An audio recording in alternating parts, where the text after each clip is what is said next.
हमारी संस्कृति, हमारे संस्कार सदा रहें हमारे साथ। सब्सक्राइब करें तिलक। मुझे पिताश्री ने अभी अभी बताया है कि गुरु द्रोणाचार्य ने समस्त पांडवों की हत्या करने की प्रतिज्ञा की है। यह सुनकर मैंने निश्चय किया है, कल प्रातः ही उनके युद्ध भूमि में जाने से पहले ही, आज रात ही उन्हें शिविर से उठा लाऊंगा और बंदी बनाकर पांडवों के सामने खड़ा कर दूंगा। इतनी रात गए, परंतु ये तो युद्ध के नियमों के विरुद्ध है। मैं राक्षस हूं, युद्ध के नियमों का पालन करना मेरे लिए आवश्यक नहीं है। द्रोणाचार्य सभी के गुरु हैं, मैं उन्हें अच्छी तरह से जानता हूं।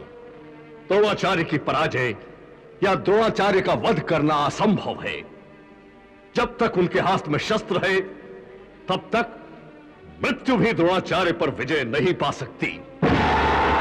इसका दूसरा अर्थ यह भी हुआ कि कौरवों को पराजित करने के लिए द्रोणाचार्य का वध आवश्यक है। परंतु यह तो असंभव है। इसे संभव बनाना होगा पार्थ। हम द्रोण का वध उस समय करेंगे जब उनके हाथों में कोई शस्त्र नहीं होगा। एक निशस्त्र योद्धा पर वार करना अधर्म है, और आचार्य द्रोण हमारे गुरु हैं। गुरु जो पिता का ही एक रूप होता है। क्या हम अपने पिता का वध करेंगे? नहीं नहीं, यह नहीं हो सकता।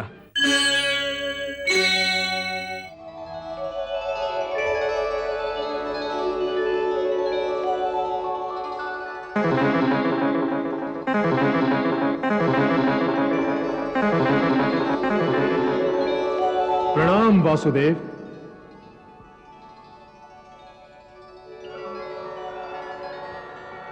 वीर घटोत्कच, कहो कैसे आना हुआ? मैं आपसे आज्ञा लेने आया हूं। आज्ञा? कैसे आज्ञा? मुझे पिताश्री ने अभी अभी बताया है कि गुरु द्रोणाचार्य ने समस्त पांडवों की हत्या करने की प्रतिज्ञा की है।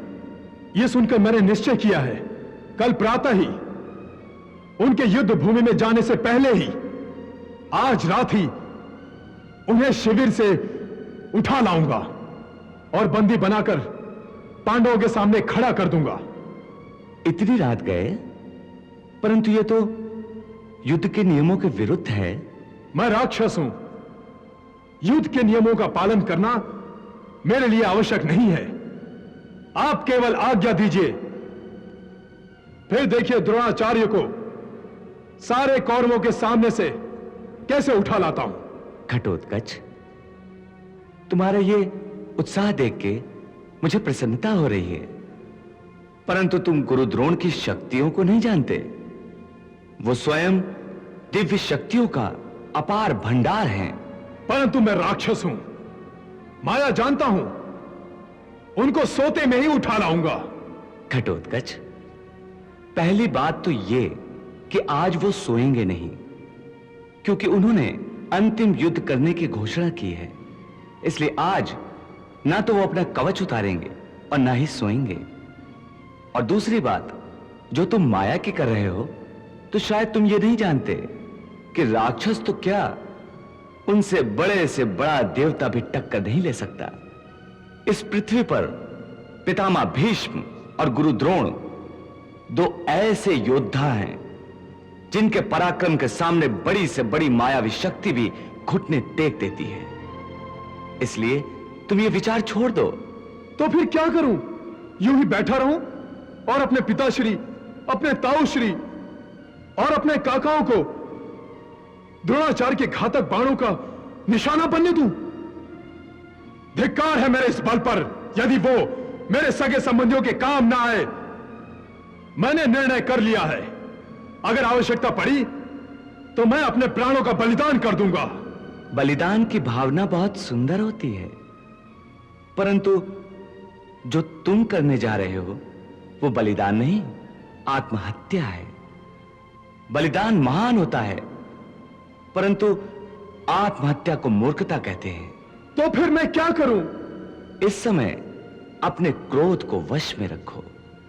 मैं तुम्हें आत्महत्या की आज्ञा नहीं दे सकता।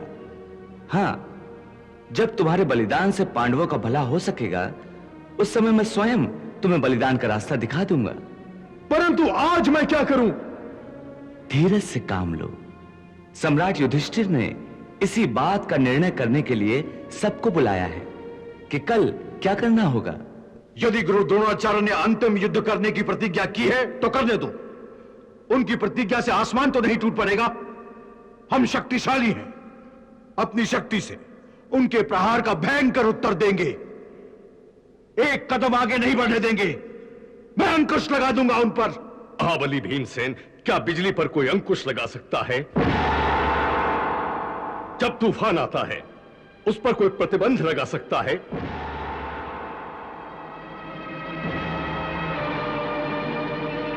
नहीं ना। उसी तरह द्रोणाचार्य के पराक्रम पर, शौर्य पर कोई अंकुश नहीं लगा सकता। मुझे तो भय है द्रोणाचार्य के धनुष से निकलने वाला प्रत्येक बाण कल पांडवों को उनकी विजय से दूर ले जाएगा।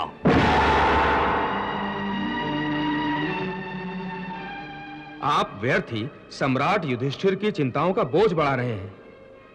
हम गुरु द्रोणाचार्य पर अवश्य अंकुश लगाएंगे। पांडवों की सेना में एक से बढ़कर एक महावीर हैं।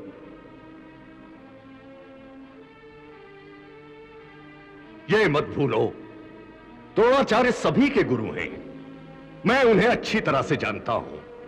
द्रोणाचार्य की पराजय या द्रोणाचार्य का वध करना असंभव है। जब तक उनके हाथ में शस्त्र है तब तक मृत्यु भी द्रोणाचार्य पर विजय नहीं पा सकती।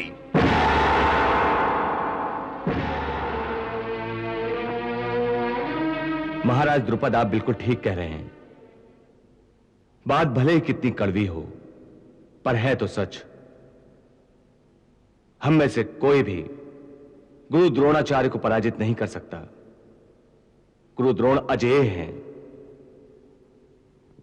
इसका दूसरा अर्थ यह भी हुआ कि कौरवों को पराजित करने के लिए द्रोणाचार्य का वध आवश्यक है। परंतु यह तो असंभव है। इसे संभव बनाना होगा पार्थ। असंभव को संभव कैसे बनाया जा सकता है महाराज? आप ही ने तो कहा था कि जब तक गुरु द्रोणाचार्य के हाथों में शस्त्र है तब तक उनका वध कोई नहीं कर सकता। यह बात तो मैं अब भी कह रहा हूं, परंतु जब द्रोणाचार्य के हाथों में शस्त्र नहीं होंगे तब तो उनका वध संभव है ना।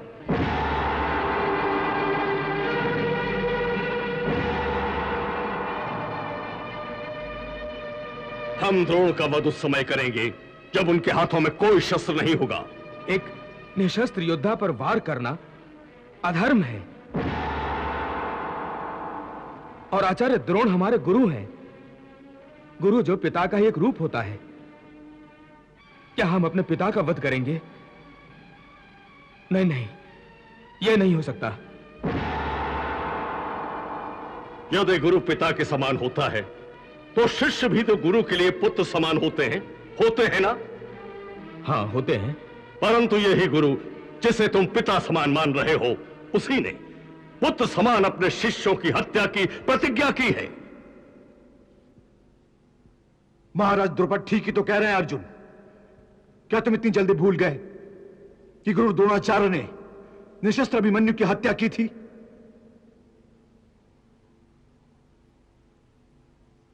तो हम ये क्यों सोचें कि निशस्त्र गुरु द्रोण का वध करना उचित नहीं है? युद्ध में तो केवल जीत महत्वपूर्ण होती है अर्जुन।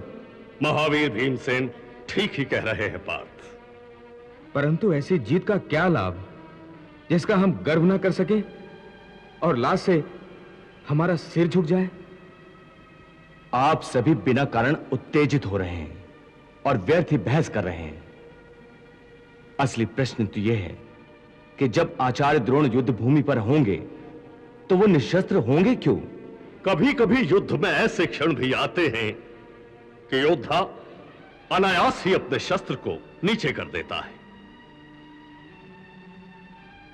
हां, कभी कभी अप्रिय घटना घटने पर ऐसा हो सकता है, परंतु गुरु द्रोण के लिए ऐसी कौन सी घटना हो सकती है? जैसे द्रोण के प्रिय पुत्र अश्वत्थामा की मृत्यु। परंतु ऐसा समाचार सुनाने के लिए अश्वत्थामा का वध होना आवश्यक है।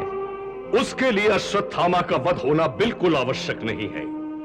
फिर केवल द्रोणाचार्य से इतना कहना आवश्यक है कि उनके पुत्र अश्वत्थामा की मृत्यु हो गई है, तो केवल अपने पुत्र के लिए जीने वाले द्रोणाचार्य को इतना दुख होगा कि वो बिना सोचे समझे अपने शस्त्र नीचे रख देंगे।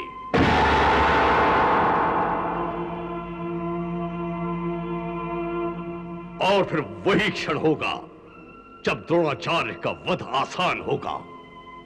परंतु ये तो अन्याय है, अधर्म है। यह तो सरासर झूठ है, और भला इस झूठ पर आचार्य द्रोण विश्वास क्यों करेंगे? अवश्य करेंगे, इसलिए कि यह समाचार वो सुनाएगा जिस पर द्रोणाचार्य को विश्वास है। कौन? वासुदेव श्री कृष्ण? नहीं, सम्राट युधिष्ठिर।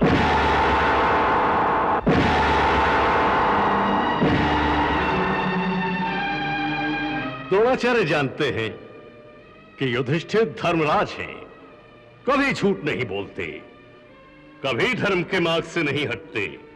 इसलिए द्रोणाचार्य आपके कहे पर आंख बंद करके विश्वास करेंगे। एक तरफ तो आप यह कह रहे हैं कि मैं झूठ नहीं बोलता, और दूसरी तरफ आप मुझसे यह अपेक्षा करते हैं कि मैं झूठ बोलूं। ऐसा सच जो हजारों की जान ले ले, उस सच से तो वो एक झूठ हजारों गुना अच्छा है, जिसके कहने से हजारों की जान बच जाए। महाराज युधिष्ठिर, आप धर्मराज हैं, आप ही धर्म की बात बताइए।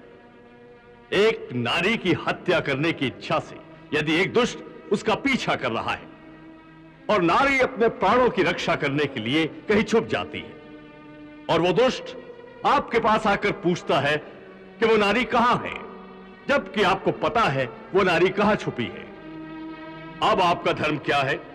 बताइए, सच बोलने का धर्म निभाएंगे या झूठ बोलकर उस नारी को उस दुष्ट से बचाएंगे? महाराज युधिष्ठिर, लोक कल्याण के लिए यदि आप झूठ बोलेंगे तो उसका कोई पाप आपको नहीं लगेगा।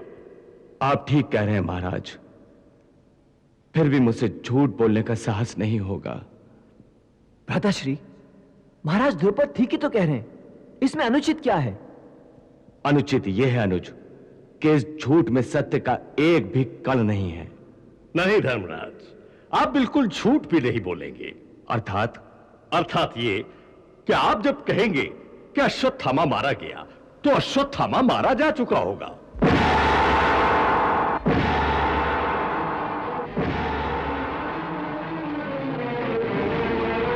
अर्थात ये कि हमारी सेना में एक हाथी है जिसका नाम भी अश्वत्थामा है। मैं आपकी बात अब भी पूरी तरह से समझा नहीं महाराज द्रुपद। मैं पूरी योजना समझाता हूं। अश्वत्थामा नामी हाथी का वध महावीर भीमसेन करेंगे और कहेंगे अश्वत्थामा मर गया। आप केवल द्रोणाचार्य के सामने इस बात की पुष्टि करते हुए कहेंगे, हां, अश्वत्थामा मर गया। ये तो झूठ नहीं है ना बड़े भैया? झूठ ही तो है, क्योंकि मैं ये सत्य जानबूझकर छुपा रहा हूं कि अश्वत्थामा नाम का हाथी मारा गया। चलिए, आप यह सत्य भी बता दीजिए, कह दीजिए कि अश्वत्थामा मारा गया, परंतु वो हाथी था या आपका पुत्र, यह पता नहीं। यदि मैं ये कहूंगा तो द्रोणाचार्य शस्त्र नीचे क्यों रखेंगे? अश्वत्थामा मारा गया, यह सुनने के बाद उनकी ऐसी दशा हो जाएगी कि आगे का एक भी शब्द उनके कानों में नहीं पड़ेगा। और यदि द्रोणाचार्य के होश ठिकाने रहे और उन्होंने आगे सुन लिया तो? इसकी आशंका भी नहीं रहेगी। हम ऐसा कुछ करेंगे, आगे का एक शब्द तो क्या, कान पड़ी आवाज भी सुनाई नहीं पड़ेगी। हम जितना चाहेंगे द्रोणाचार्य उतना ही सुन सकेंगे।